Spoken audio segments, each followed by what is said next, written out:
The yeas are 50, the nays are 49. The motion to discharge is agreed to, and the bill will be placed on the calendar. And now, Mr. President, I ask unanimous consent the Senate proceed to immediate consideration of S-2093 for the People Act of 2021. Is there objection? Seeing none, so ordered. Oh, Senator from Texas. Senator from Texas. Reserving the right to object, this bill would constitute a federal government takeover of elections. It would constitute a massive power grab by Democrats. It would disenfranchise millions of Americans, and it would do precisely the opposite of its nominal title, for the people. It is instead for the politicians, because it entrenches politicians and ensures that the people cannot vote them out of office.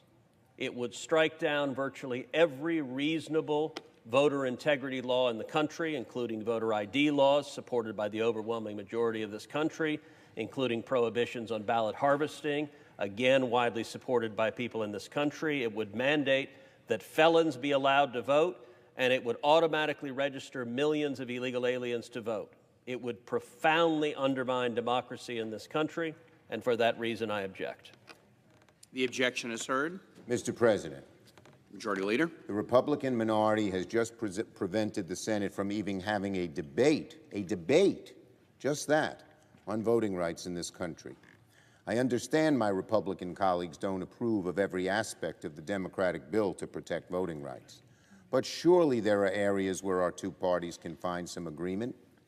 Partisan gerrymandering, for instance, has plagued our country for too long. It skews our democracy towards the extremes. It strips the American people of their right to have a truly representative government. Voters ought to pick their politicians, not the other way around. But in so many states, partisan legislators draw maps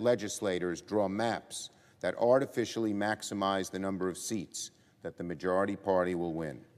Some districts are so safe that the most extreme candidates can run and win with hardly any competition. Surely my Republican colleagues would agree that partisan gerrymandering deserves a debate on the Senate floor. It's a small part of S1, but one that has broad universal support. So I ask unanimous consent, and the support, by the way, of all 50 of my colleagues, of 49 of my Democratic colleagues.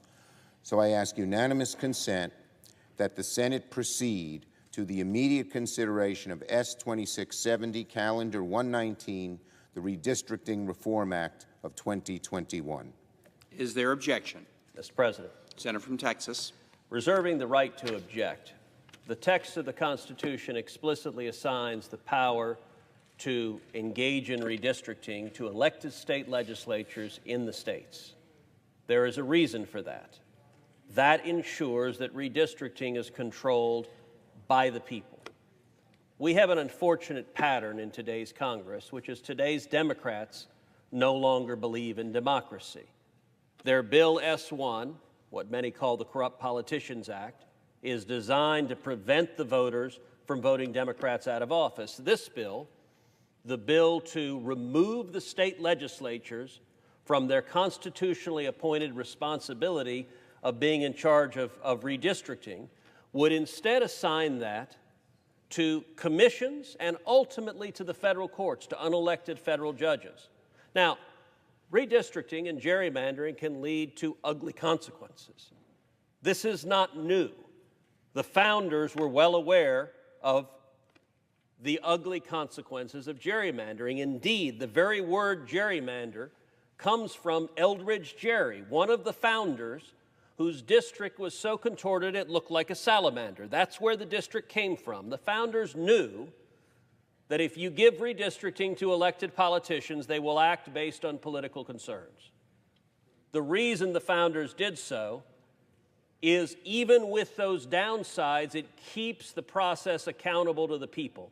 If you instead hand it over to unelected commissions or to unelected federal judges, the people are disenfranchised. That is a serious mistake. I would note, over a decade ago, I defended the constitutionality and the constitutional assignment of that responsibility to the state legislatures before the United States Supreme Court in the Texas redistricting case, and we won a landmark 5-4 victory where the Supreme Court upheld the clear constitutional authorization of legislatures to engage in redistricting, even if they engage in political concerns, because the check on that is not unelected judges second-guessing the people.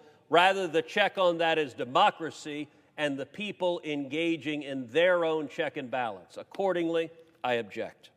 Mr. President. The objection is heard. The Majority Leader. So the American people should understand Republicans just blocked the Senate from even debating legislation to end partisan gerrymandering and make our Congress more representative of the people. Surely our Republican colleagues, however, would agree that billions of dollars in anonymous campaign donations every year is not a function of a healthy democracy. Surely they must agree that America's representatives should have only one boss, the people, not the special interests. So I'm going to ask the Senate now to debate a simple measure to bring a much-needed transparency to campaign donations. Just transparency, not even limits, although I would certainly support those. At the very least, the American people deserve to know who is trying to influence their representatives and how strenuously. So I ask unanimous consent the Senate proceed to the immediate consideration of S. 2671, Calendar 120, the Disclose Act of 2021, which has the support of our entire caucus. Is there objection? Mr. President. Senator from Texas. Reserving the right to object. You know, I would note there is a long history of government trying to force the disclosure of the identity of political contributions, and much of that history is sordid. Indeed, in a landmark case before the United States Supreme Court, racist Southern Democratic politicians tried to force the NAACP to hand over their donor list. And they wanted to do so for reasons that were not difficult to discern, because they intended to persecute those who dared contribute to the NAACP. And the Supreme Court, in a landmark decision, concluded that the Constitution protects against that forced disclosure. But I will say, the Majority Leader said just a few minutes ago, that surely there must be some area of common ground, and indeed there is on this issue. I think all of us, if we were speaking in a moment of candor, if we were not engaged in our typical partisan battle on the floor, would acknowledge the current system is stupid. The current system makes no sense. Super PACs make no sense. Why is that? Because in all of our elections, every one of us has run for elections, there are super PACs, which are independent groups. It is illegal for us as candidates to speak with those independent groups. And in every one of our races, I see the senator from Arizona. He's going to have a hotly contested race. It wouldn't surprise me to see $100 million or more spent in his race, perhaps on both sides. Much of that will be spent in super PACs. It is illegal for us as candidates to communicate with those super PACs, and so we are left with a bizarre situation where there's millions or sometimes tens of millions of dollars being spent on behalf of us, millions, sometimes tens of millions of dollars being spent attacking us, and we can't communicate with them. We hope it has some bearing or relevance to what we believe. Every Congress since I've been here, I've introduced legislation to end this. This is legislation called the Super PAC Elimination Act. This act does two very simple things. Number one, it allows unlimited individual contributions to federal campaigns. Not from unions, not from corporations, but from real human beings, from people, unlimited contributions. I would note, this is the way the state of Texas handles state elections. Number two, my legislation, the Super PAC Elimination Act, requires immediate 24-hour disclosure. So if an individual writes a check to a campaign, that gets disclosed immediately, and you can debate about whether that contribution was corrosive or not. This legislation would not prohibit super PACs, but as a practical matter, super PACs would fade from relevance because every candidate would much prefer money given to their campaign where you can spend on your own message. It would make far more sense to have an open, transparent system. Accordingly, I ask unanimous consent that the Senate proceed to the immediate consideration of a bill at the desk that would protect freedom of speech in America's electoral process and ensure transparency in campaign finance.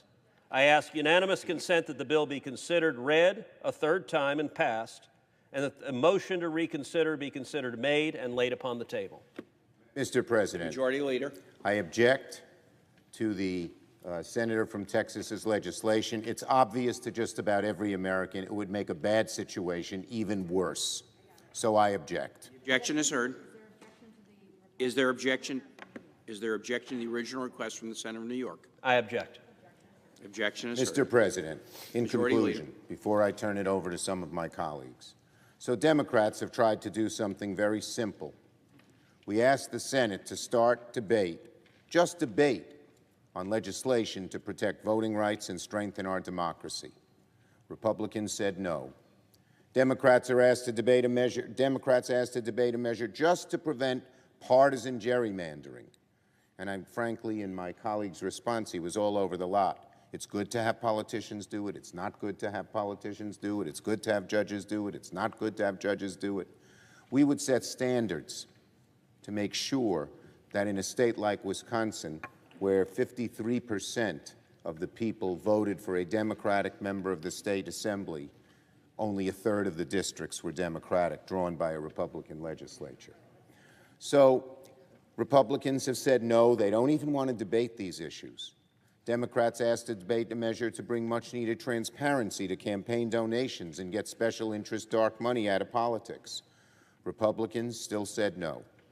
So let there be no mistake about what is going on here. We have reached a point in this chamber where Republicans appear to oppose any measure, no matter how common sense, to protect voting rights and strengthen our democracy. Let there be no mistake, both inside this chamber and outside of it. Republicans have formed a wall, a total wall, of opposition against progress on voting rights in the United States Senate. Even on an issue as sacred as the right to vote, Senate Republicans refuse to allow even a debate. They're afraid to debate it. Yesterday morning, we saw what it looks like when the Senate comes together. This is what it looks like when it doesn't. Apparently, there are very serious and important limits to bipartisanship. There are some issues where Republicans refuse to join us in good faith to make progress for our country. I never thought I'd see the day when voting rights, which used to be supported in a bipartisan way as recently as 2006, would be one of those issues.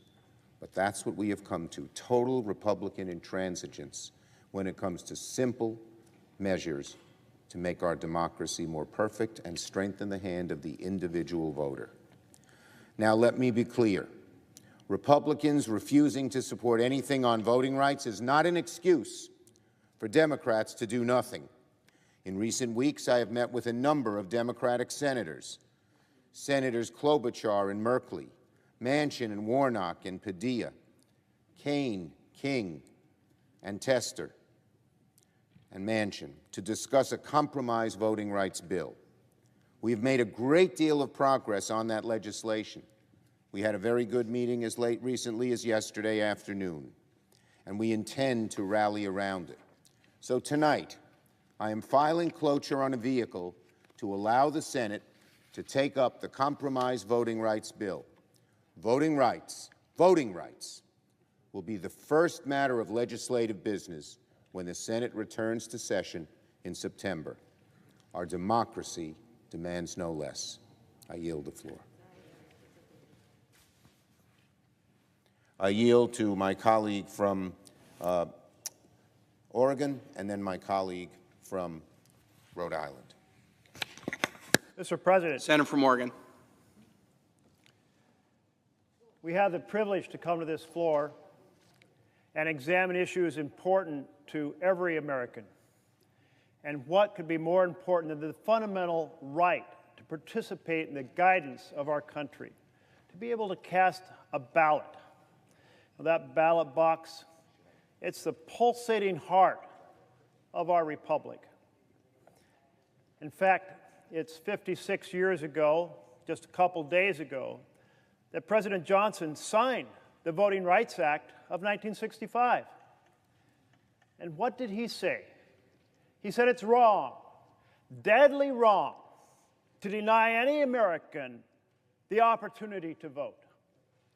Well, what was deadly wrong in 1965 is deadly wrong in 2021. It's hard to believe that over 50 years, over half a century has passed, and we're reverting to that period before 1965, where there was a systematic effort to target specific groups of voters and prevent them from going to the poll. And we all know how this worked. On election day, there'd be fewer precinct voting locations in those areas you didn't want to vote. And they would be understaffed, so there'd be long lines, or their voting machines would be out of order, or they would change the location every 2 years so people would be confused about where to go, or they would locate them where there was no parking. All of these things deliberately aimed at preventing Black Americans from voting and preventing other communities of color from voting.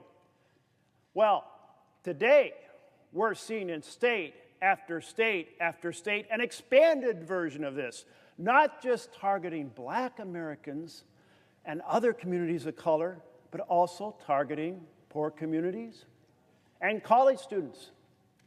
And we see these laws unfolding in just the recent months. I would expect 100 of our colleagues here to stand up and defend the ballot box. Aren't we long removed from those days of that racist past? But apparently not. So some of us have to stand up and say, we are going to stand up for the vision of our Constitution, where all men and women are created equal, and every man and woman has a right to participate in the guidance of this country. You know, we know that in the founding of our country, we had a beautiful vision, imperfectly formed, that Black Americans, Native Americans, women were not allowed to vote, and we fixed those things over time. We've progressed in an arc to full opportunity, and that's what we're fighting for now, full opportunity of every citizen to have a full measure of what it means to be a participant in a republic. Oh, there's much more in this bill to mend the assault on equal representation through the diabolical gerrymandering denied to bias the outcome for one party over the other, and certainly to keep billionaires from buying elections. And when we ask people around the country, independents, Democrats, Republicans, they all say, we do not want billionaires to buy elections. We do not want equal representation destroyed by diabolical gerrymandering. And we want every citizen to have access to the ballot box. But in this chamber, suddenly the views of the Republicans across this country are forgotten by my Republican colleagues across the aisle. In that thirsty quest for power, they're willing to violate the fundamental principles that inspire our nation. And it is wrong, deadly wrong today, as it was in 1965. Thank you, Mr. President. Rhode Island. Word on dark money. When the Republican justices on the Supreme Court opened the floodgates of unlimited money in the disgraceful Citizens United decision, that suddenly made something new very important. And that was to hide who you are when you're spending the money. If the biggest check you can write is $5,000, there's no great premium in hiding who you are. When you can write a $5 million check to back a candidate, suddenly hiding who you are becomes extremely valuable and salient. So suddenly this became very real. But those justices who had opened the door to unlimited money, when they made that decision, in order to justify that decision, they had to say that the spending had to be transparent.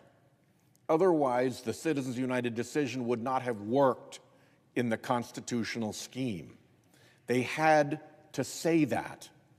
But for the next decade, what did they do about it? Case after case came before them where the dark money problem was raised. We rode through $1 billion in dark money being spent in our elections. This was on the front page of the newspaper. This was being done in plain view. And what did the Republican justices on the Supreme Court do to enforce their own stated requirement of transparency? Not one thing. And so we have had a decade of corruption of government by billionaire interests who can hide who they are and operate through an enormous phalanx of phony front groups whom they have stood up. And if you want to know how real this is, look at what we have had to do in the reconciliation measure to address climate change. Because when I got here, there were Republicans willing to address climate change. We had bill after bill in the Senate that were bipartisan and serious and sincere. That stopped dead in January of 2010 when Citizens United was decided, the dark money spigots opened, the fossil fuel industry behind them enforced compliance across the entire Republican Party. If you crossed the fossil fuel industry on climate change, you were Bob Inglis, you were out, you were done. If you lined up with them and did what they said, in came tens of millions of dollars in dark money to support you. It was a devil's bargain, and it cost us a lost decade on climate change, and now we have to go forward, sadly, in a partisan way to solve this problem. That is the pressure of dark money in our politics. It is behind the capture of the Supreme Court.